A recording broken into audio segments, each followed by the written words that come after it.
Good morning, good morning, good morning. Oh my goodness, what a morning it has been. It's cold. Good afternoon to everyone that's joining me from around the world, because as we know, YouTube is like everywhere, right? So, good afternoon, good evening to those of you that are in other parts of the country. Let's check on our chat. Make sure everything is working right.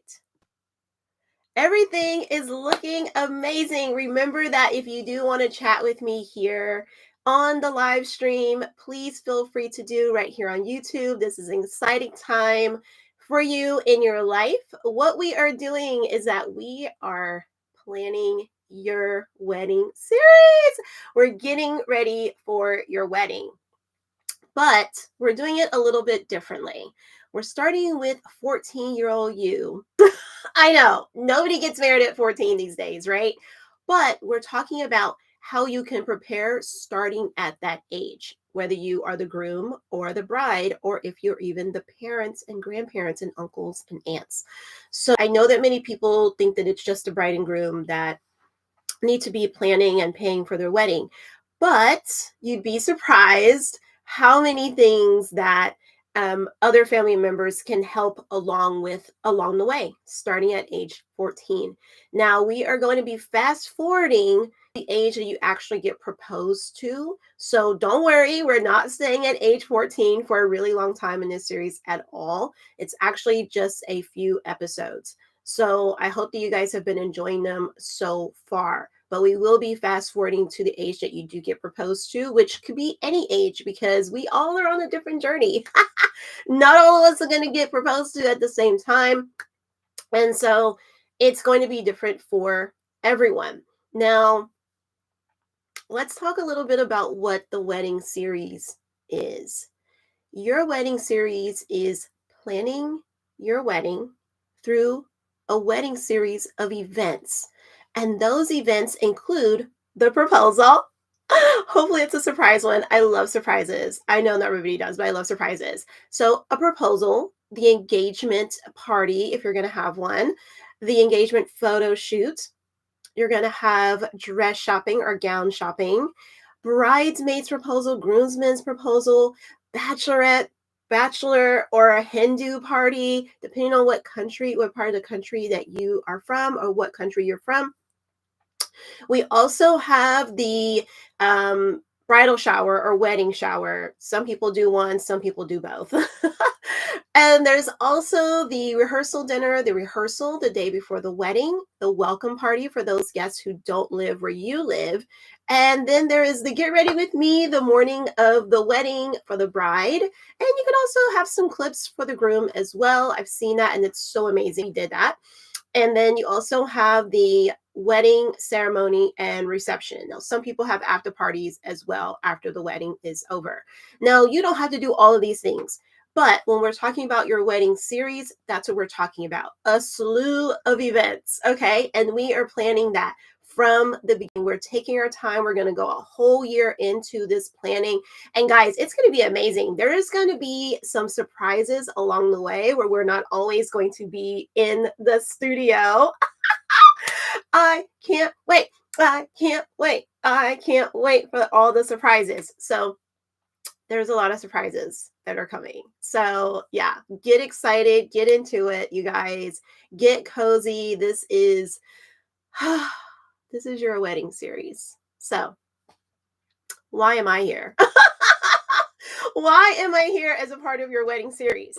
So as your content creator, I provide affordable wedding videography for every single event in your wedding series.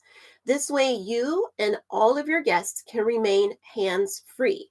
That means that, we are living in a content creator world. Everybody wants to take a photo and a picture and a video. A photo and a picture, they're the same thing. Yes, everybody thinks that they are a camera person. So just know that I am your personal paparazzi. I am an expert in this.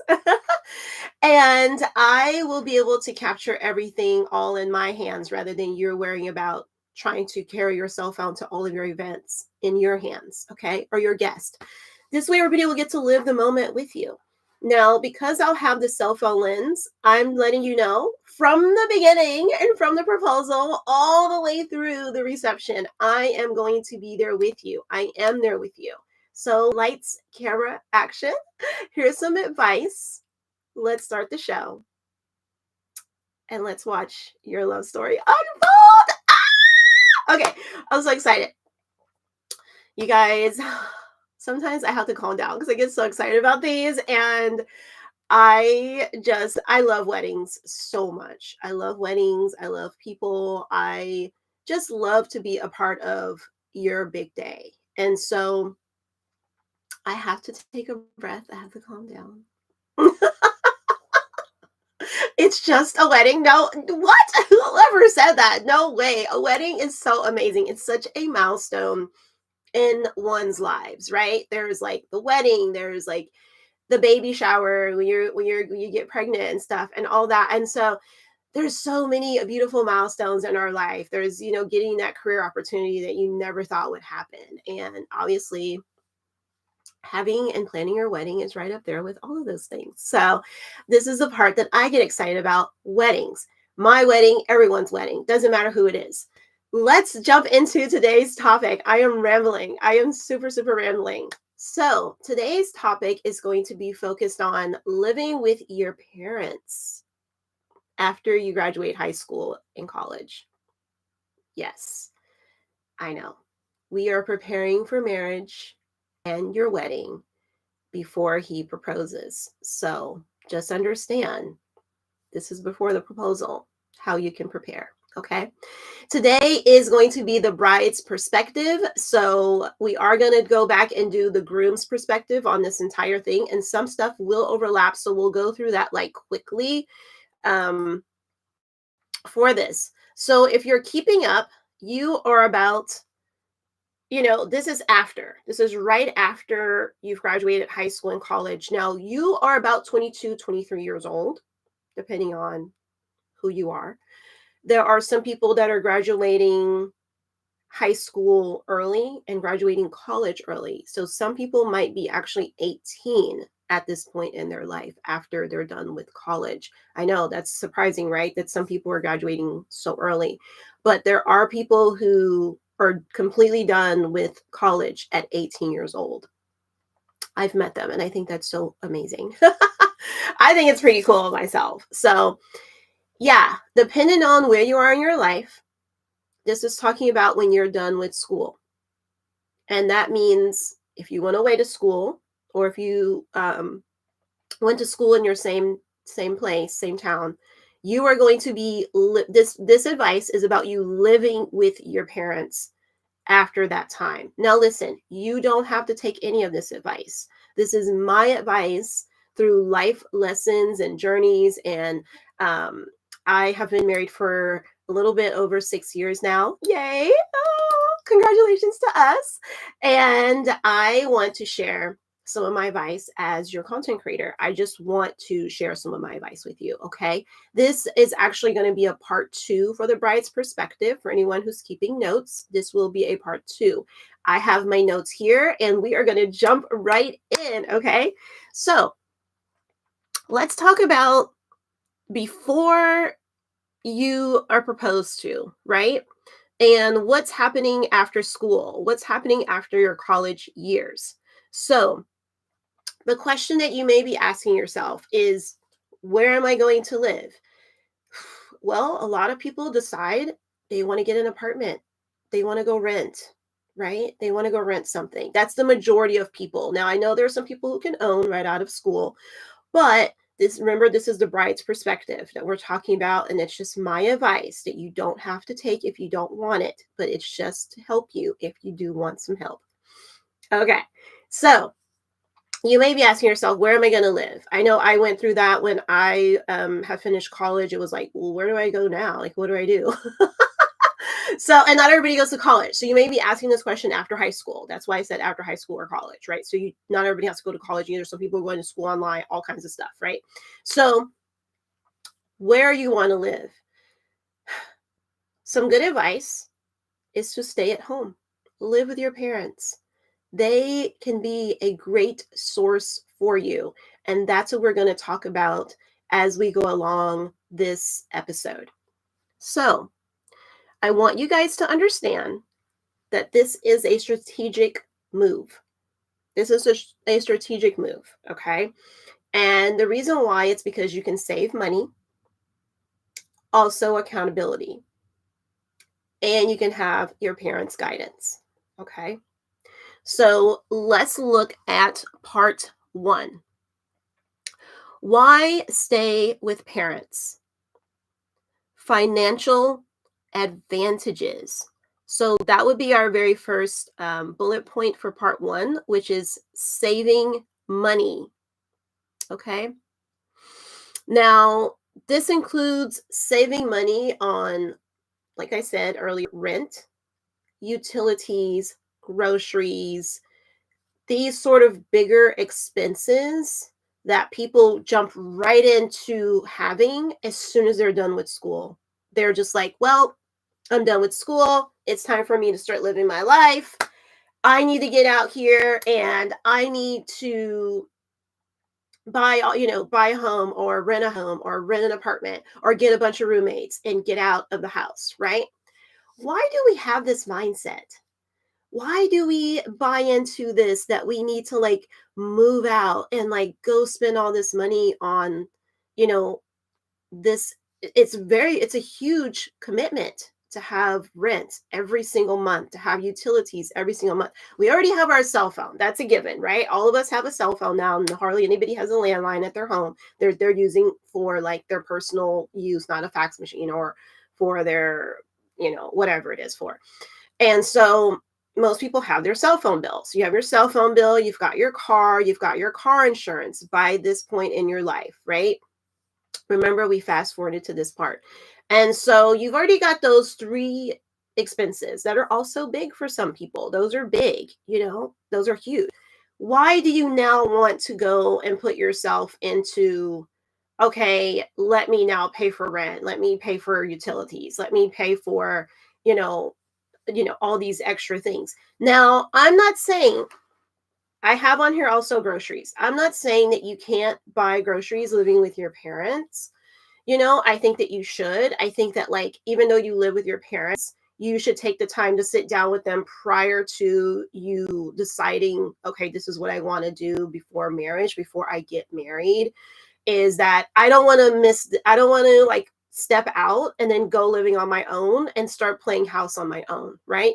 Waiting for, as a bride, waiting for your groom to come and then being prepared when he does. Okay.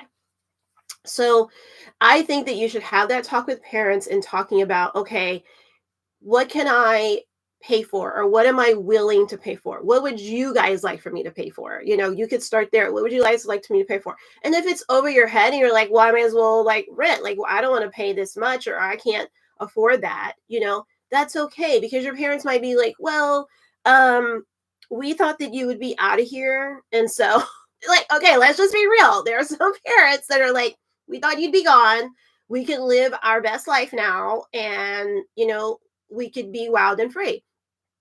There are some parents that are going to say that. All right. Well, in that case, you may want to go live with grandparents. Okay. So don't stop there. Don't just stop with the parents. Go talk to your grandparents. Go talk to an aunt, an uncle. We've already told my niece, me and my husband, because it's her uncle. And so we've already told her that, like, you can come live with us. If you don't want to live with your parents after you're done with college, because she's going to go away to college, and that's fine. That's her decision to make. She wants to go away to a different state. But afterwards, we don't want her like trying to, get a place on her own, like renting and all that stuff. And let's talk about why people really do that. Let's be real. Okay. Can we be real? Can we be real? People want to live on their own because they don't want their parents to continue to tell them what to do, when to be home, their curfew, watching how they eat, watching how they conduct their language, watching what they wear. And then the big kicker is that they want privacy. And you know why you want privacy, okay? And you don't need any privacy. You don't need it. You need to live your life and waiting for your groom, your husband to come along and you guys figure out if you're a good match together. And we're going to talk more about that as well. And then you move on to you live with your husband next, okay? It's important that you don't step out of that. It's important that you don't step out of that. And maybe more people would actually be married sooner rather than later because they were saving themselves for marriage. They weren't stepping out of the steps, the orders in order to be married. Which is a whole that's a whole thing, but I'm just giving you some advice on living with parents and the why, okay? And most of you are going to be able to read between the lines here, so I do want to hear, like, when we talk, like, what is your, what, you don't even have to share it with me. You can share it with yourself, okay? You don't have to tell me, but you can be thinking about these things. Share it with yourself, share it with your parents, but talk to somebody. Don't just be stepping out and just doing these things thinking that, like, you have to do it because everybody else has done it this way, okay? Because you don't. You really don't. Okay, bullet point number 2, building financial cushions. Oh yes, this, I love that I put this bullet point here. Building a financial cushion for future expenses like a wedding, a home, or family. So this is the time that while you're living with parents, this is a time that you're building financial cushions. And it could be for your wedding, right? So that's what we're talking about, preparing for your wedding. This is a way to do it. People are like, oh, I don't have any money. I don't have any money. I don't have any money. Well, listen, we've already talked about who pays for the wedding. Go back and rewatch that if you don't remember. And we already are talking about who pays for the house. Go back and rewatch that episode if you need to. But now we're talking about what is the bride going to be paying for in order to be getting ready for marriage and the wedding. There's a lot of other slew of expenses that show up in a wedding. You've got some more things than just the wedding ceremony and the wedding reception. You've got other wedding series events that may need a little bit help with paying for, like, say, the bachelorette party. Okay, maybe your bridesmaids don't have a lot of money and, like, they can't pay for it. We're going to talk about who pays for the bachelorette party. That's coming. It's coming, guys. Don't worry. It's all coming. It's all coming. As I said, it's just some good advice for you to understand going into this, because a lot of people are trying to figure out, like, who pays for all this, and they're freaking out and they're going in debt, 50,000 or more in debt because of a wedding that's one day. And that shouldn't be. That should not be the case. Okay. So you could be saving up for some of these things, as well as just the smaller stuff, like getting your nails done, getting your hair done, getting your hair did. um, you also could be saving for your wedding gown, depending on what style you're going to get. I know most people are calling it a wedding dress, but I call it a wedding gown. You could be saving for your wedding shoes. Ooh, you could be saving for that jewelry that you've always wanted for your wedding day, or that perfect hair clip that you've always wanted. Like we said, start visioning for these things. And so while you are, not married yet, while you're not proposed to yet, you can start right now building this financial cushions for your family, for your wedding day, your wedding series of events, and for your home. There's going to be little things that you're going to want here and there, like furniture and things like that. And so it will be great to be such a wonderful helpmate that, like, you do have some financials to bring to the table, and it's not just all on the groom after you guys come back from the honeymoon and move into that wonderful home of yours. Okay. So that's, you guys, I know that a lot of people are, their dream is not to be a homeowner. I do understand that. But the other side of this is that I had a really good friend, and it was really cool that, well, let me rewind. It was really cool what they did, what she did, okay? She had been saving, she had been saving, she had been saving. And when she got married, her husband had been swindling all his money all these years, and she didn't know. All this time, he hadn't been saving for anything. and they were going to be renters, which is fine. They don't have to own a home ever. You don't have to. Nobody tells you you have to do that, right? Well, they were going to be renting, and they were going to be renting nice places, like high-rise condos was what they really wanted to rent, in different parts of the country, and that's great, right? Something different, something different. And so, and I love high-rise condos. I used to live in one in Las Vegas, and let me tell you, that is an amazing experience. It's an amazing life. It's a lot quieter than people would think and suspect, but and it's so clean. Oh my gosh, people just care about where we live. You know what I mean? Like, I love that in comparison to apartments. But anyways, we're getting off tangent here. Getting off topic. What she had done, because she had saved, she was able to pay for a full month of rent, like a full year of rent. Rent right now, to give you perspective as of right now, is like anywhere from $13 to $2,000 a month, depending on the size of a one bedroom. One bedroom is upwards of $2,000. Okay. So you multiply that times 12 months. She was able to pay that amount of money to the landlord of that apartment complex. I mean, of that condominium place. I'm sorry. That's amazing. That's amazing because she had saved. So I'm not saying that you have to buy a home. You don't have to be saving up to buy a home. You could be saving up to buy a condo. Now listen, or to rent a condo. Now listen, I will say this. I wish that it was the husband that had been saving rather than gambling his money,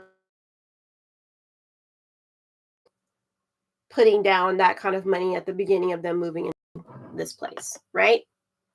But that wasn't the case in their situation. So that's too bad. It really, really is too bad.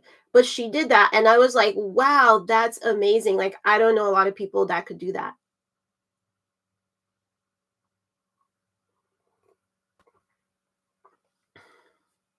Oh, that's so good.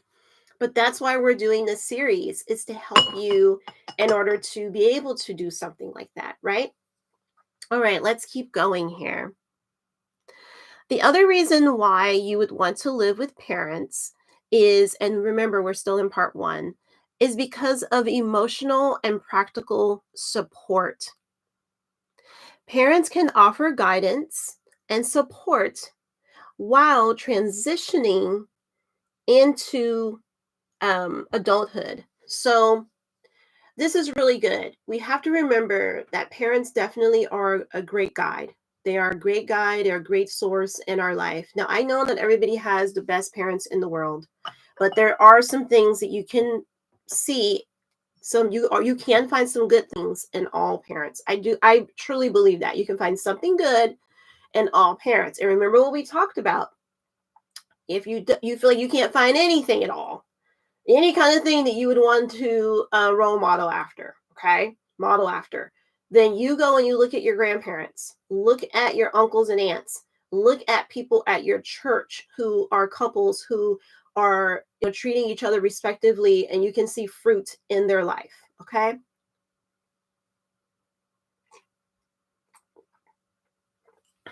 Things like knowing how to treat one another, things like knowing how to live life together, things like keeping a job. That's a really good one. Okay. Things like they know how to, if something breaks around the house, the husband knows how to fix it, or he at least knows who he can call to fix it. You know what I mean? He doesn't just let things just kind of continue to be broken. So just remember, this is advice for you. I know that in these episodes in the beginning have been a lot of like, you got to do this, but it's because I'm so heartbroken with how the family dynamic has broken down in our world. It is really broken down. And it's because nobody wants to start from the beginning, which is teenage years. We've got to do better. We've got to get stronger. We can't do this by ourselves. It's a lot of individualized me attitude out here. And people aren't understanding that, like, we need each other. We're people. We need each other. Families, we need each other. Okay? We need to be better parents, better grandparents, better aunts and uncles, better friends, you know? Like, it's just really, really hurting my heart really bad. And that's why I'm doing these in order to help somebody plan their wedding from the beginning, actually, the beginning, not just from the proposal on. Oh, I'm so excited, I'm engaged. Yes, that's a great time. It's amazing, right? But there's so much that happens for planning for a wedding before we even get to the proposal. Before we even get there, we've got to work on these things. Okay, let's keep going. The next bullet point is going to be focused growth. When you live with your parents, you can have a focused growth. And this means that the stability of living at home allows time for self development. Now, we've talked about self development in one of our previous episodes when it came to both the groom and the bride. So we're not going to belabor this too much. You guys know we talked about journaling and things like that. Just remember self development. This is a time that you have time for that. A lot of times people feel like, oh, I'm just working to pay my rent. I'm just working and working to pay, my light bill and, all the bills that are in my life. And I don't have time to work on myself. Well, guess what? When you live with your parents, you got time to work on yourself. Okay. You got time. You guys are going to figure out what bills that they need for you to pay for and still have like responsibility in your life, even as a bride, even as the lady, you still want to have some kind of idea of like responsibility of finances. So it's good that they like say, okay, you're going to be paying for just the electric bill for the duration of the time that you're here. We just want you to pay for that. And let's say the electric bill is $100 a month. Great. You know that while you're working, you're going to set aside $100 for sure every single month. Okay. And that should be something that you could do. Then the other thing they may say, okay, we're going to have some food, we're going to have some groceries that are for the family, but then like, if you want any of your special things or special treats, or if you do like protein shakes or whatever, we want you to pay for those on your own. We're not going to buy those, but there will be stuff that's here for the family. They may tell you, we want you to cook on certain days. We want you to clean the living room on certain days, whatever it might be. You want to still be practicing and doing like some of those things that we talked about in our previous episode about how we were saying like observing your mom and observing how she is as a wife and a mother and a helpmate. You want to start now walking in some of those things. You want to start like helping to clean the house, helping to cook. If you have siblings that still live at home, maybe you're driving them to school, things like that before you go to work. And so just remember, these things are going to help you to be a stronger adult as well. So it's not even just about marriage and your wedding. It's also helping you to be a stronger adult, which is really, really great. What is our next part? Oh, we're in part 2 already. Okay, so we're moving on to part 2, preparing for marriage while living at home. Preparing for marriage while living at home. Financial preparations. Let's talk about a little bit more about financial preparations. This is a great idea. You can open a high yield savings account and start budgeting for wedding cost, a future home, and other family things. So we talked a little bit about that previously in our part 1 of the bullet points.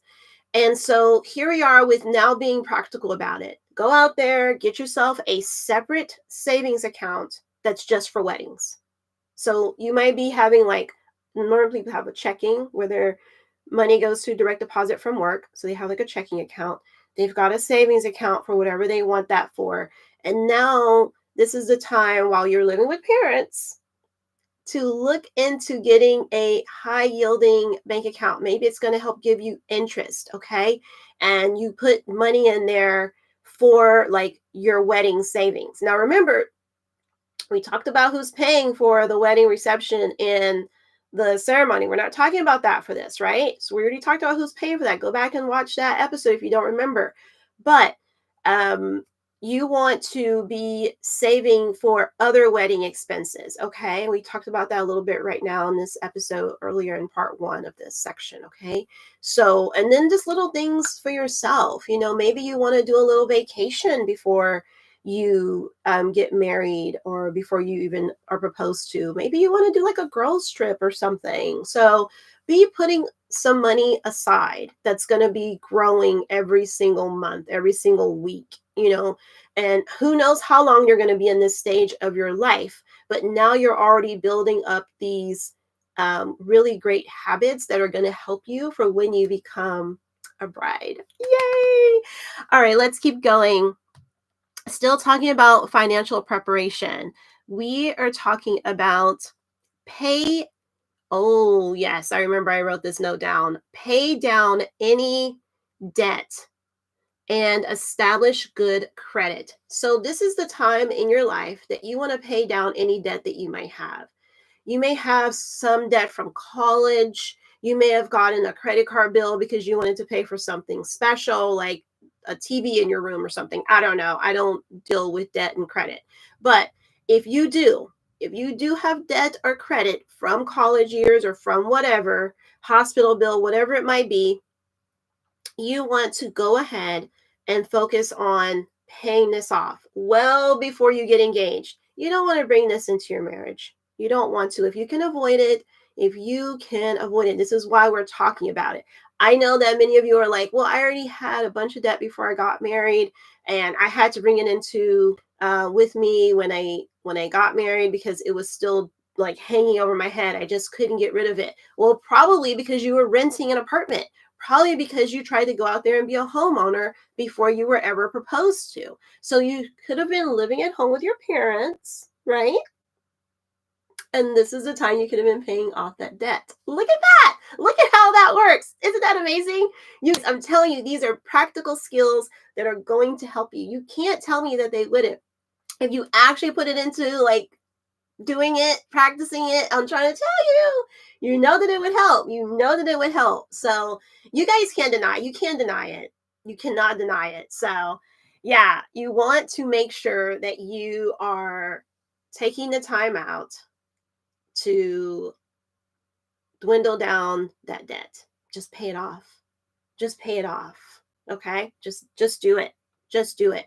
Now, sometimes things happen, like hospital bills. I'll give you a wonderful, fabulous story about a fabulous debt that I did get myself into forever ago before I was ever engaged, okay? And like I told you guys, I don't do like debt and I don't do credit. But I do actually remember this one time before. It was a long time ago. That's why I forgot about it. But I do remember this one time before where I did have a hospital bill that was $5,000. And I was only in the hospital for like overnight. It wasn't even 24 hours. It was overnight. Okay. And the bill came out to $5,000. That's a lot of money. And all it was different doctors coming into the room like every hour and like not even doing anything to like really help me to get better. I left out of there still sick the way that I was before I came in. It was awful.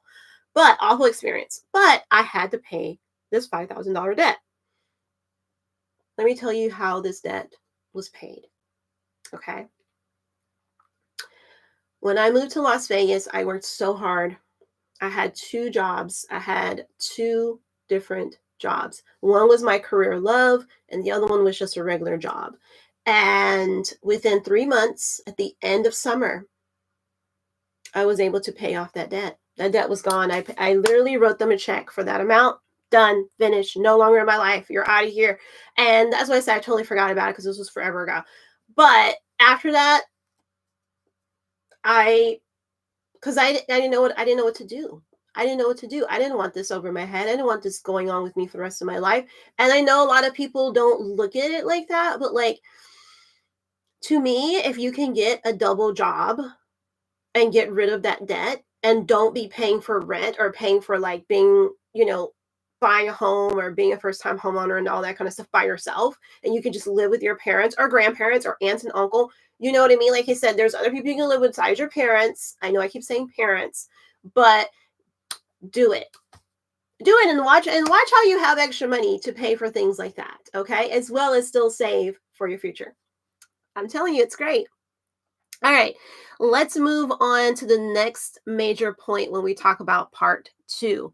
This is going to be skill building. Now, we've already talked about cooking, expand your repertoire of meals. So before we talked about just learning how cooking and nutrition and things like that in one of our previous episodes when you were like more of a teenager, 14-year-old you. Now we're fast forwarding to after these high school and college years, right?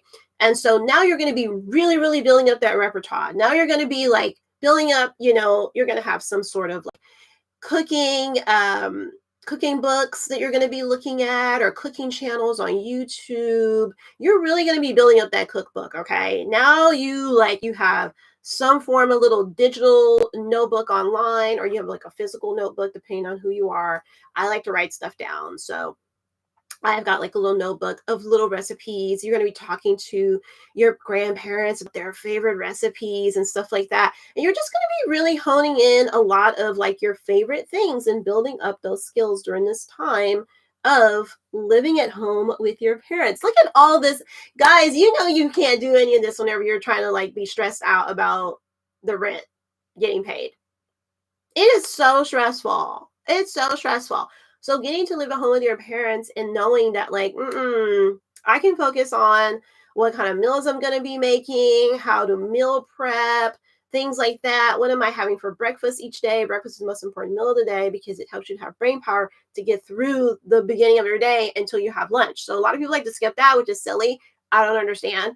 But you're going to be building like different little meals for each and every part of the day and having good snacks. I love it. I love it. I love it. I hope you guys are enjoying this. All right, next bullet point, household management.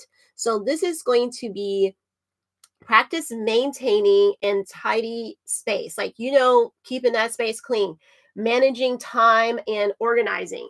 Like I said, this is another one that we did talk about in our episodes before. So if you want more details on that, go ahead and watch those. But just know that this is about organizing your time and managing your time as far as like cleaning and tidying up your place. So getting yourself on an actual routine of like, now this is, you're working. You did not just in high school and have like school curriculum and school extracurricular activities. This is more about like you're an adult, you're done with college, and now you're like, okay, I have a job, and how am I going to manage like also cleaning this place up? Okay, like I said, cleaning your room or whatever your space is. Maybe it's the garage, maybe it's a pool house or something. Woo, pool house, that's fancy.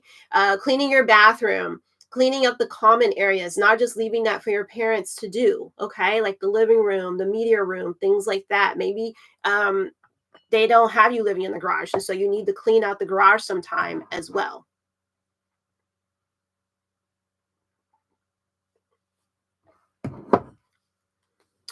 Our next bullet point is going to be still under skill building, and it's going to be event planning. Start learning about wedding planning by helping friends or family with events. So this is a time in your life where it's time to start thinking about event planning. No, you don't need to be an event planner. You don't need to be an event planner. No, but it's good to start building those skills in order to learn how events work, how you can learn how to bring something to the table when it comes to planning out your event, looking at like what you like and what you don't like. People use certain things at weddings and events that like they really, really love when it comes to decor and also for food and music. And so you want to pay close attention to those things when you start going to events and weddings around this time in your life. Because you haven't been proposed to yet, this is before the proposal, you want to start getting some ideas of like what you like I said, and maybe start building like a little like inspiration board on your computer that you can look at, you can add to, you can take away. And as the years come, they might change depending on how long you're in your stage of this life. Yes, depending on how long in your life you're at this stage, it's going to change, right? Because maybe you really like lace in the beginning. I love lace and pearls, but not everyone's going to love lace and pearls, right? So you may go to a wedding that has that, and then you put that in the like, no way, I don't want that column, you know? But then on your inspo little like board thingy, you may have something on there like, I want to do color, I want to do yellows, reds, whatever it is, you know, blues. Some people love that. I'm more of a neutral girly. I love the whites and creams and then a pop of red. I love that. That's my thing. That's my thing, you guys. You can't steal it. You can't steal it. But I love like whites, creams, a pop of red, and then a bold gold. Bold, bold, bold, bold gold. That's my aesthetic. Okay. So but not everybody loves that. You may want an all black wedding where everybody wears black and you're the only one coming down the aisle in like white or something. That's up to you. You can have a black tie wedding, you know, I'm just saying. But this is a time in your life where you start thinking about those things, and you know, so that when the time comes, you're not like just completely starting at the top and like have no clue. Okay. The next thing that we're going to talk about is going to be emotional readiness. So during this time of living with your parents, remember, this is still helping you to prepare for marriage and the wedding. So this is going to be emotional readiness.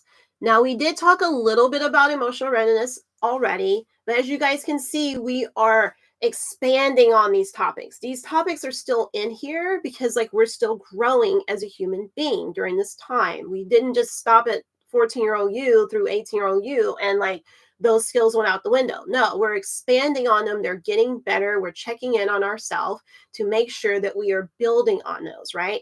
So now we're talking about emotional readiness. Oh my goodness. This is a time where you're going to work on communication and conflict resolutions. So we did talk about that before, and it's important that you guys understand how to resolve conflict, how to not call people out of their name, how to treat your significant other with respect. And this is also not just for you to speak to your significant other, your spouse, but it's also in how you are talking to yourself.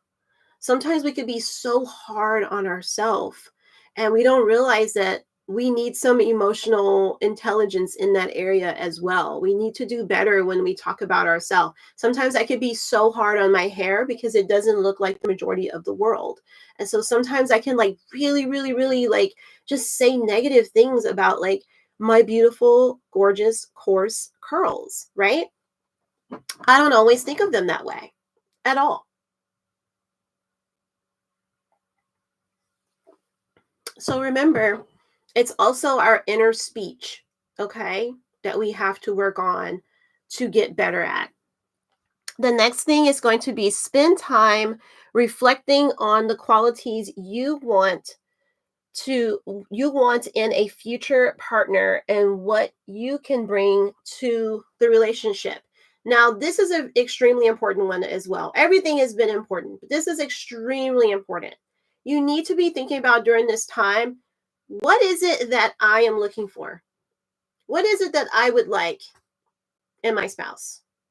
What are deal breakers? There's things that people do and say and act that you may not want that in your life. You might not want that in your life. That may not be something that you want to live with forever. Okay. I know we can live with a lot of things, but that may be something that you're like, no way. There's a lot of great examples out there, but like we talked about, like building your faith starting at 14 years old, like what's your foundations and things like that, and bringing those foundations into your marriage. And what are you looking for in your partner is for their foundations too. Let's say that you attend church but the other partner doesn't. Or let's say that the other partner does, but they're not serious about their faith.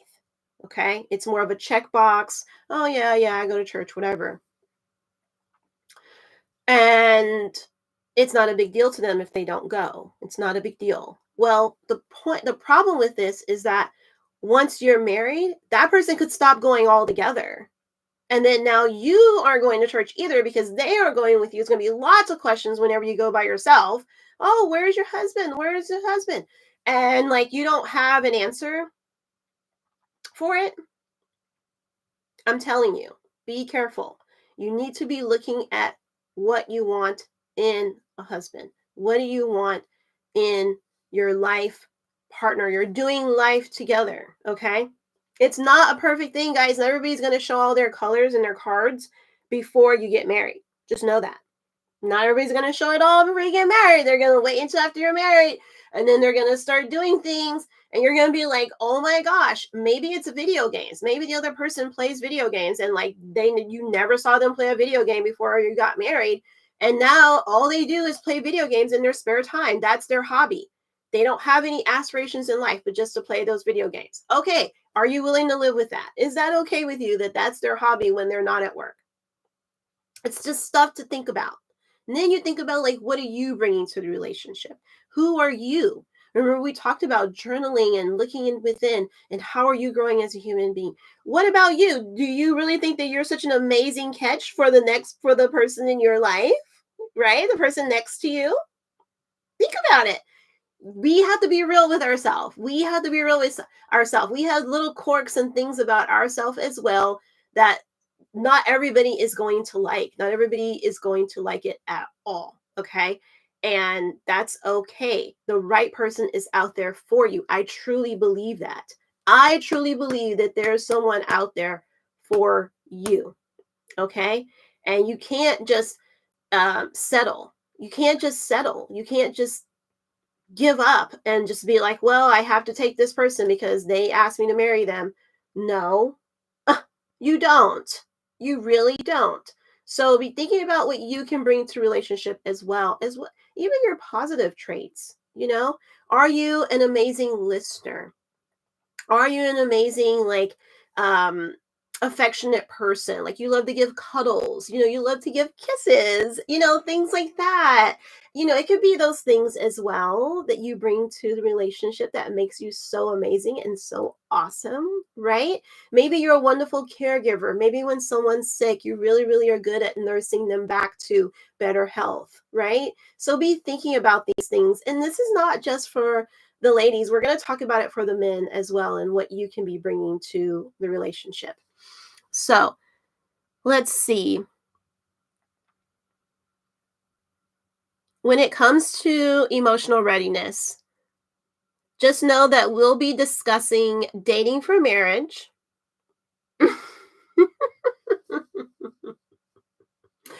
We'll be discussing dating for marriage in more detail in a later episode because it's a huge one. At this stage in your life, ladies, listen. You are not looking for a boyfriend. You're not looking for a husband. Remember, this is just my advice. You don't have to take it. You don't have to take it. But in this stage of your life, you're not looking for a husband. You're not looking for a boyfriend. I know you're wondering then, like, what then? That's why you're working on these other things. You're working on all these other things, okay? And remember, we're going to be doing this also from the groom's perspective as well. So that is coming. That is coming. But I did want to share that with you, that we will be talking about dating for marriage in a future episode. Now, let's do a little bit of recap. This is going to be very quick.